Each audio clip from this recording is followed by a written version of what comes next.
MP board के class 9th के सभी विद्यार्थी, लो जी आ चुका आपका सुबह का जो प्रश्न पत्र आपको मिलेगा, वो प्रश्न पत्र कुछ इस तरह का रहेगा आपका, देख लीजिए ध्यान से। यहाँ पर देखिए सही विकल्प चुनकर लिखिए, तो ये आपका 4 हो जाएगा, ठीक है यहाँ से। और दूसरा जो छायांकित भाग, इसमें 2/5 आपका आंसर आएगा।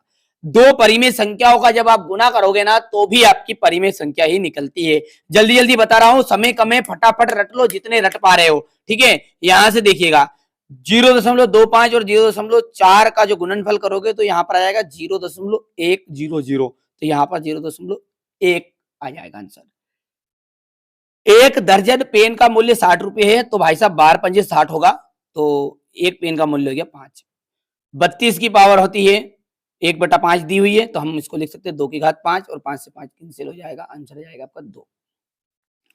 इन दोनों को घटाओगे तो यहाँ पर सोल्व कर रखा है, 2/3 आ जाएगा आंसर, ठीक है। एक घन में 8 शीर्ष होते हैं, 48 को यदि 5 से भाग दोगे तो आपका 9.6 आंसर आएगा। यदि इसका शून्य की बात करें तो ये प्लस का 3 हो गया, ये माइनस का 4 हो जाएगा। यहां से देख सकते हैं इसका शून्य हो जाएगा, ये छठा आपका आप ढूंढ लेना, ठीक है। यहां से आप अब आपकी ये जोड़ी, पहली जोड़ी में आपका माइनस का 3.7, दूसरा जो है उसमें 105 आएगा, तीसरे में माइनस का 28 भरना है, चौथी जोड़ी का मिलान करिएगा आप 0.04 से, पांचवें को यदि आप जोड़ोगे 42.64 और 0.36, तो 43 आएगा। देखिए बिंदु 4,1 में वाई अक्ष से दूरी क्या होगी। जब बोले एक्स अक्ष से दूरी, सॉरी यहाँ पर वाई बोल दिया मैंने, बिंदु 4,1 की एक्स अक्ष से दूरी, जब बोले एक्स अक्ष से दूरी, अर्थात क्या बोल रहा है वो, वाई का मान बोल रहा है। क्या बोल रहा है, अर्थात वाई का मान। अब वाई का मान क्या है, यहाँ पर पहला वाला एक्स रहता है, दूसरे वाला वाई रहता है, तो आप बता दीजिए क्या मान उत्तर निकलेगा, 1 निकलेगा। यदि वो बोले वाई अक्ष से दूरी, क्या बोले भैया, वाई अक्ष से दूरी, तो आपको क्या लिखना है, फिर एक्स का मान लिखना है। यहाँ पे वाई बोले तो एक्स का मान लिख दो, यहाँ एक्स अक्ष बोले तो तुम वाई का लिख दो, ठीक है। 1/2 के बीच की कितनी परिमेय संख्या है, एक परिमेय संख्या कोई सी भी आप बता दीजिए, ठीक है। एक बतानी तो आप 7/8 लिख देना। यदि इन दोनों का आप जब गुना करोगे ना, तो देखिए ये करनी 3 है और यहां भी 3 है, तो इन दोनों का जब मान निकालोगे तो कितना जाएगा आपका, 3 की घात 2 बन जाएगा, और 3 बाहर निकल जाएगा, करनी से कैंसिल हो गया। अब देखो लट्टू किस प्रकार की ठोस आकृति के समान होता है, तो ये तो गोल होता है, तो अपने सब में देखा ही है भैया, गोल की आकृति होती है। चलिए, एक वाहन चालक 180 किलोमीटर की दूरी तय करना है, 95 किलोमीटर वो चल चुका है, अब उसे बताइए कितनी किलोमीटर और चलना है। तो भैया 180 में से 95 घटा लो, और जब घटाओगे तो कितना आ जाएगा, 85 आ जाएगा। बिंदु -1,4 किस चतुर्थांश में स्थित है। देखिए जो पहला होता है ना, पहला ध्यान दीजिएगा, अभी उत्तर नहीं बताया है, पहला जो होता है वो धन धन होता है। क्या होता है, धन धन होता है, ठीक है। दूसरा चतुर्थांश जो होता है ना, उसमें आगे ऋण आ गया, पीछे प्लस हो जाएगा, ठीक है। तीसरा जो होता है ना, उसमें क्या आ जाएगा, आगे प्लस आ जाएगा, पीछे वाला माइनस आ जाएगा। और जो चौथा होता है ना, उसमें दोनों ही माइनस माइनस होते हैं। अब बता दो इसमें देख के कौन सा चतुर्थांश है आपका, पहला वाला है कि दूसरा वाला है, तो दूसरा वाला, तो इसका जो आंसर निकलेगा वो निकल जाएगा आपका दूसरा, ठीक है। एक घन में कुल कितने फलक है, 6 फलक है। कितने फलक बाबू, 6 फलक होते हैं क्या, तो घन में ये बात आपकी गलत है, असत्य है, क्योंकि 8 फलक होते हैं, ठीक है। 16 फलक होते हैं, सॉरी, ठीक है, 8 तो उसमें शीर्ष होते हैं।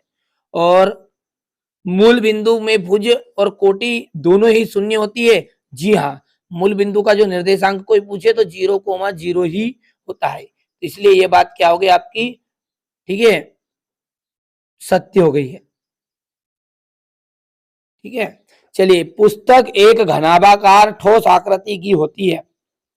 ठोस आकृति की होती है कि पुस्तक, यही कापी दरी सामने आयताकार आकृति की है, ठीक है, तो इसलिए ये बात आपकी हो गई है गलत, सत्य। शंकु एक बेलनाकार आकृति की आकृति होती है।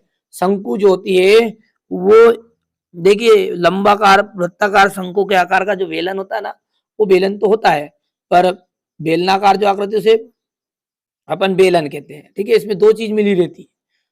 ठीक है, यदि ये बोलता कि बेलनाकार और गोलाकार, ठीक है, तो शंकु जो होता है ना वो दोनों चीजों से मिलकर बना होता है। ठीक है, अच्छा यहाँ पर आप देखोगे ना तो इस तरह का होता है, ये आकृति गोल होती है, गोल। ठीक है, यदि हम इसका शंकु का छिन्न कर देना, ये यदि, ठीक है, जैसे मान के चलो ये शंकु था, अब मैंने ये शंकु था, ठीक है, अब इसमें से मैंने काट दी बीच में से, तो ये इस तरह का आपका बन गया, देखो गौर से।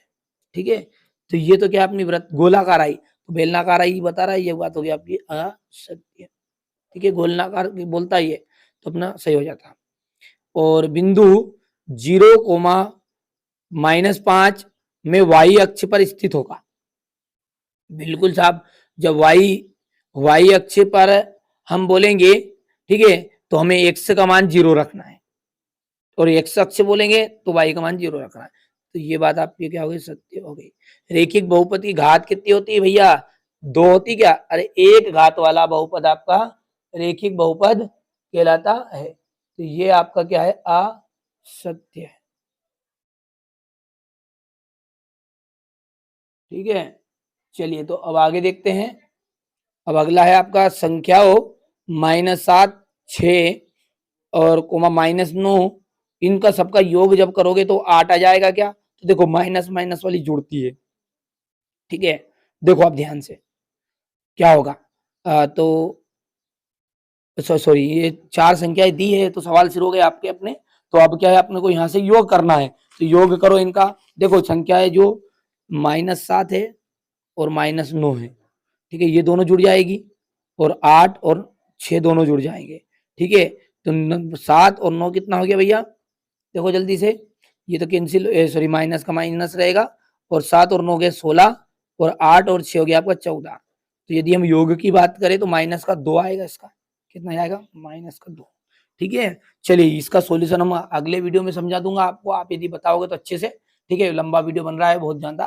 ठीक है, चलिए आपके पास अभी समय है, 22 तारीख के दिन आपका पेपर है, तो आप अच्छी मेहनत कर लोगे ना तो आप अच्छे से कंप्लीट कर सकते हो। ये क्वेश्चन नंबर 11 हो गया आपका। क्वेश्चन नंबर 11 के बाद में है आपका ये क्वेश्चन नंबर 12, बढ़िया से देख लेना जितने हो सकते कवर। ठीक है, यदि जो बच्चा अच्छे से पढ़ना चाहता है, मैंने पहले ही बोल दिया, यदि आपको इसका आगे का सॉल्यूशन चाहिए कमेंट करना बेधड़क आप, तो बिल्कुल। ठीक है, चलिए।